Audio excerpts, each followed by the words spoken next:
if someone had told me off the kid I was going to be doing this project for 20 years, I probably would have said, no way, no way. But there's something inside of me that keeps me going, that keeps me doing it, and it's bigger than me.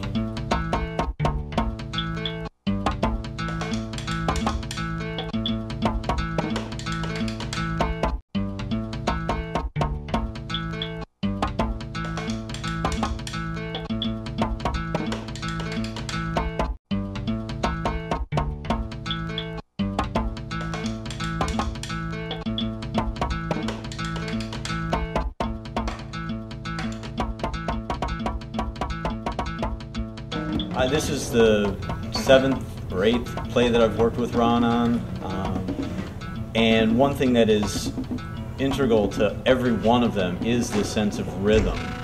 Ron, at other nights during the talkback, had talked about how rhythm is a way of communication for him, and the words sometimes are the more important thing to convey. The more important meaning comes through the rhythm of it. I talked with him about setting an emotional tone for some of the scenes, and we work together like that. And then when the actors come in, you know, they bring their own experience and their own ways of talking. And a number of these people have been in 8, 10 Ron shows. Some of them just a couple. We've got 2 people who are new to Ron's work. And it's this process in the rehearsal process of finding what the rhythms are and how to best convey those, those emotions to the audience. In the mouth, in the mouth, in the mouth. Look! Stop running and look at yourself! What time is it? It's time, baby. It's time. The multiple reality of you.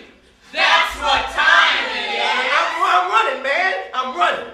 You times time, man. Looking for space. Wide as sleazy hips in the bed of game. Running like a politician on cold money in the jaw of the devil. The play is a lot like the art. I think that's what's wonderful about it. It gives you so many opportunities to find a way to see yourself, the art, and the world differently.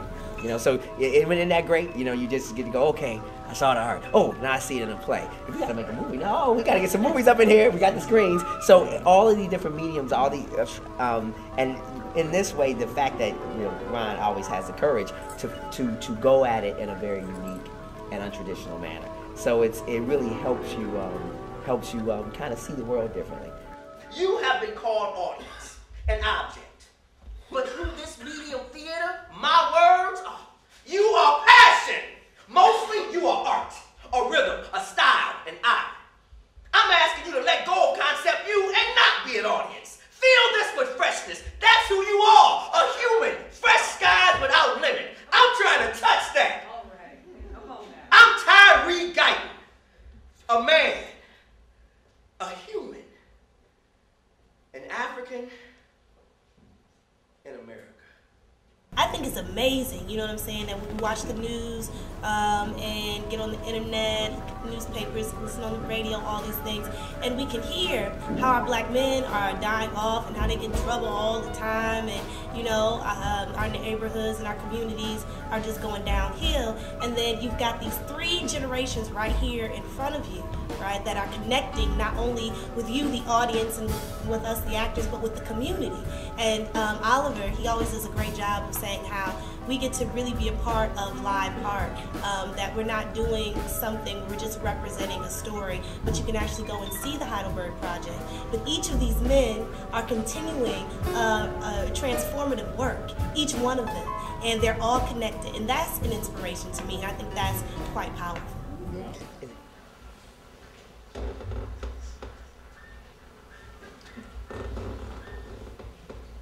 Thank you. That is true. This challenges you from a different aspect of not only viewing the play, but viewing the different messages. There's so many messages in this show. It's like one boom, boom, boom, boom, boom, 1,000 messages that you take away with you, and days later things will hit you. You'll hear words now that you'll say, wow, you can, you know, relate back to this show. And Brian Allen shows have a tendency to do that to you. You know, it's an experience, it's a lifetime experience. It's not just a one-time you come to a show experience. From this point on, a lot of the words that you heard us use that was very symbolic in telling this story, they'll stick out now. And I think you'll look at your community different now. Walking DDT, toxic hip, art, space and hair, hormone scares. Is it me? And free pork chop dinners, huh? For everyone who got their daddy in a seat. In the mystery school of hipness. Why? You metaphysical asshole. Bam! Woo! It hit him like a rush of money. The play does what the Heidelberg Project does. It begs questions. You know, it forces you. It doesn't hand it to you, as he said. It causes you to think and ask questions, and it also kind of raises the level of our interpretation of how we think art should be. You know, should it be something that we already know, or should it be something that challenges us to know more, go further? Order! Oatmeal Mondays dropping dimes on the truth. 3 to the side. A hot joke on time for a real love. Cosmic blue welfare cheese. Or is this about beauty and the contradictions of life? Those sweet contradictions. When you saw the play happening, did it bring back some memories that some things you dealt with? And because we dealt with your psychological state a lot. Oh my goodness, absolutely. So I mean, did you relive some moments when Yes. you first saw it? I mean, Yes. you first saw it and you didn't know what I was going to do. No. And there it is on stage. Here's Oliver running and your character running from this mirror. Right. And I wonder what's Right. going through your mind when you saw that stuff the first time. I saw me. Okay. Yeah, I saw me. I mean, here's the guy that's playing you. Right. Nailing you. I mean, he did. You know, and those demons. Yeah. You know, and you're running and you're trying to escape. You know, you're trying to get away from reality because you don't want to deal with it. Yeah. What is this? Look and be real. Yes, the Friday chic dress of life. That. Look and the image. It's time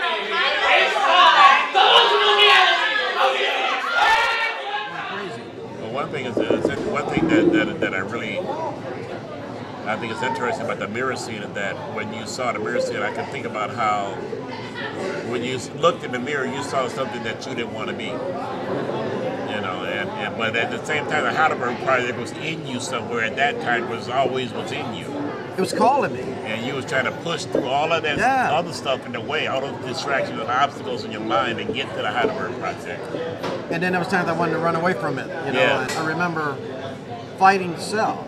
Yeah. Fighting, you know, because you're trying to, get loose. And then you was that close to death, you know, and you know, times you wanted to die. And go back and see death many times and revisit death over and over and get close to it and pull back because there's something larger, like you said earlier, there's something larger than you pulling you and calling you saying, Tyree, come through this. Yes. Because there's something up the road we got for you, but you got to get past these pitfalls in the road. And they can see that in you. The older, the elders can see that in a young guy coming up or a young woman. They can see that potential that we don't even see in ourselves. We see the negative, the judging part, the critical part of ourselves. Do mirrors create fear? No, they are not absolute. Mirrors are weakness. We must move beyond them to find reality. I only seek to know love. That which is authentic. So, what is the wind on Heidelberg? That's so And true. they see that in us. They see us in the best possible way they can see us. And we don't believe it.